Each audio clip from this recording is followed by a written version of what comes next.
টানা 3 দিন ধরে উপকূলীয় জেলা ভোলায় বৈরী আবহাওয়া বিরাজ করছে। আমরা যেমনটি আবহাওয়া অধিদপ্তরের কথা বলে জেনেছি যে সমুদ্র বন্দরে 3 নম্বর স্থানীয় সতর্কতা সংকেত এবং নৌবন্দরে 1 নম্বর সতর্কতা সংকেত জারি রয়েছে, যে কারণে বিআইডব্লিউটির পক্ষ থেকে কিন্তু ভোলার অভ্যন্তরীণ 10টি রুটে কিন্তু নৌযান চলাচল বন্ধ রেখেছে। এবং বিআইডব্লিউটির পক্ষ থেকে বলা হয়েছে এই বৈরী আবহাওয়ার ভাব স্বাভাবিক হলে, এই সংকেত নামিয়ে দেওয়া হলে কিন্তু পুনরায় আবার লং চলাচল শুরু হবে। এবং একই সাথে আবহাওয়া অধিদপ্তর থেকে বলা হয়েছে গত 24 ঘন্টায় কিন্তু উপকূলীয় জেলা ভোলায় কিন্তু আপনার 50 মিলিমিটার বৃষ্টিপাত হয়েছে, যে কারণে মানুষজন কিন্তু জনদুর্ভোগ নেমে এসেছে। এবং একই সাথে এই আবহাওয়ার বৈরীভাব এবং আমাবস্যার প্রভাবে কিন্তু নদীর পানি অস্বাভাবিক হারে বৃদ্ধি পেয়েছে। পানি উন্নয়ন থেকে বলা হয়েছে যে মেঘনার পানি বিপদসীমার 80 সেন্টিমিটার উপরে প্রভাবিত হওয়ার কারণে কিন্তু বাঁধের নিচে যে সমস্ত নিচু এলাকা, বাঁধের বাইরে যে সমস্ত নিচু এলাকা রয়েছে সেগুলো কিন্তু প্লাবিত হয়েছে, যে কারণে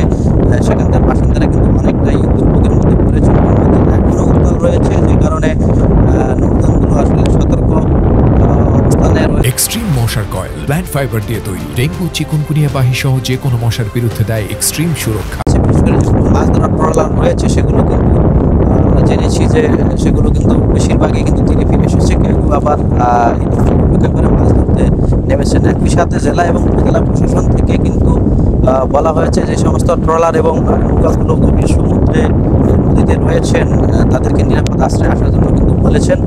এবং আবহাওয়া অধিদপ্তর থেকে বলা হয়েছে এই আবহাওয়ার যে বৈরীভাব, উত্তর বঙ্গোপসাগরের যে আবহাওয়ার যে বৈরীভাব, এই বৈরীভাব কিন্তু আমরা জেনেছি যে আরও 2 থেকে 3 দিন অব্যাহত থাকবে। এবং যে কারণে পরিস্থিতি স্বাভাবিক হতে বলা যায় যে আরও 2-3 দিন সময় লাগবে। এবং একই সাথে আমি এখন রয়েছি যে লঞ্চঘাট, এটি একটি গুরুত্বপূর্ণ ঘাট এবং এখান থেকে কিন্তু